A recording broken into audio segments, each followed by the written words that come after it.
Baik, jadi di sini di kasus ditemukan pria berumur 50 tahun yang ditemukan pingsan di jalan.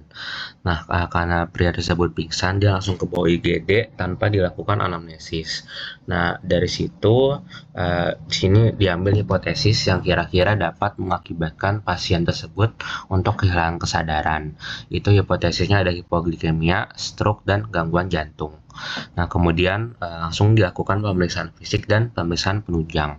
Di mana pada pemeriksaan fisiknya ini ditemukan GCS-nya itu dia E2, V1 dan M3 yang dimana ini tuh menandakan bahwa dia kehilangan kesadaran, terus juga tekanan darahnya dia masih normal 110/80 mmHg, nadinya dia takikardi yaitu 112 kali per menit, dan respiratory rate-nya dia hiperventilasi 26 kali per menit. Nah, kemudian juga ada ditemukan pupilnya itu masih simetris dan reaktif, dan tidak adanya defisit lateralitas, yang dimana kedua hal ini itu menandakan bahwa tidak terjadinya kerusakan struktur lokal di otak yang biasanya itu diakibatkan oleh penyakit stroke. Nah, terus dilakukan pemeriksaan penunjang, itu dilakukan pemeriksaan gula darah sewaktu. Dan di sini ditemukan bahwa gula darahnya itu adalah 42 mg per desiliter. Yang dimana hal tersebut menunjukkan bahwa kadar glukosa darah itu normal di atas 70 mg per desiliter. Karena ini kurang dari 70 mg per desiliter, ini menandakan bahwa pasien ini hipoglikemi. Nah, terus juga pada pasien itu diberikan dextrose 40%, yang dimana dextrose 40% ini merupakan gula murni yang nantinya dia kayak diinjeksi langsung lewat intravena, yang tujuan diberikannya itu untuk menaikkan gula darah. Nah, sehingga pada pasiennya itu dia sadar dalam 3 menit. Terus didapatlah diagnosisnya itu berupa hipoglikemia. Nah, masuk ke patogenesis, di mana di sini ada beberapa banyak penyebab hipoglikemia. Salah satunya di sini diambil ada hiperinsulin dan tidak sarapan. Nah, di sini hiperinsulin dia bisa mengakibatkan peningkatan uptake dari glukosa, yang dimana nanti glukosanya akan banyak yang masuk ke sel, jadinya glukosa darahnya menurun.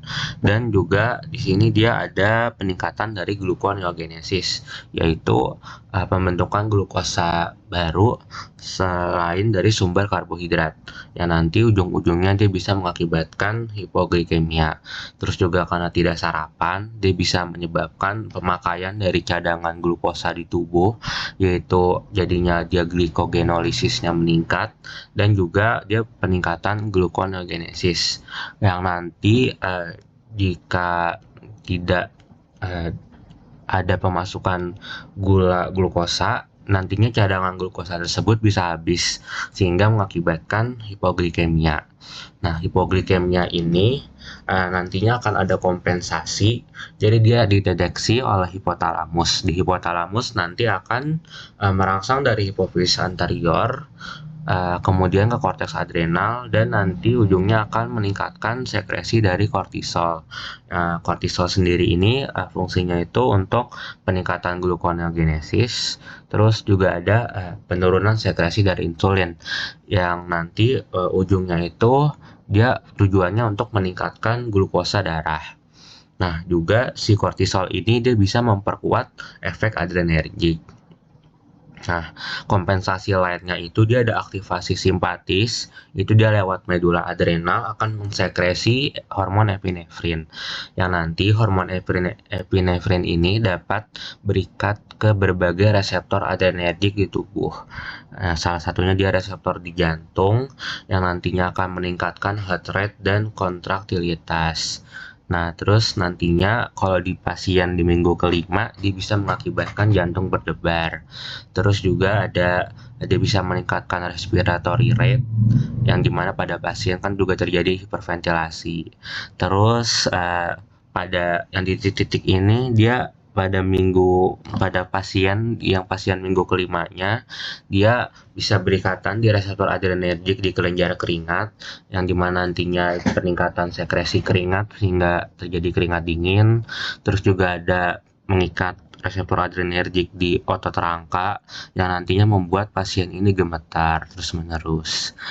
Nah, ketika kompensasi-kompensasi tadi itu tidak cukup alias glukosa darahnya itu masih kurang, masih rendah sehingga di otaknya ini masih belum cukup glukosa, itu bisa mengakibatkan metabolisme produksi ATP-nya itu menurun sehingga ATP neuronnya juga menurun dan penurunan ATP tersebut dapat mengganggu fungsi dari pompa ion yang terutama pompa ion Na+ atau K+. Nah, nantinya ketika pompa ion ini terganggu, dia dapat menyebabkan gangguan dari transmisi sinyal di otak.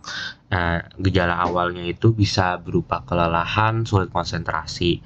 Nah, namun ketika itu terjadinya lama terus-menerus, itu bisa menyebabkan gejala-gejala berat. Yang dimana di sini dia bisa mengakibatkan gangguan sampai ke RAS, yang dimana kalau teman-teman tahu RAS itu mengatur kesadaran, yang jadinya ketika ada gangguan di RAS dia bisa mengakibatkan hilangnya kesadaran. Nah, baik, mungkin sekian dari kasus hipoglikemia.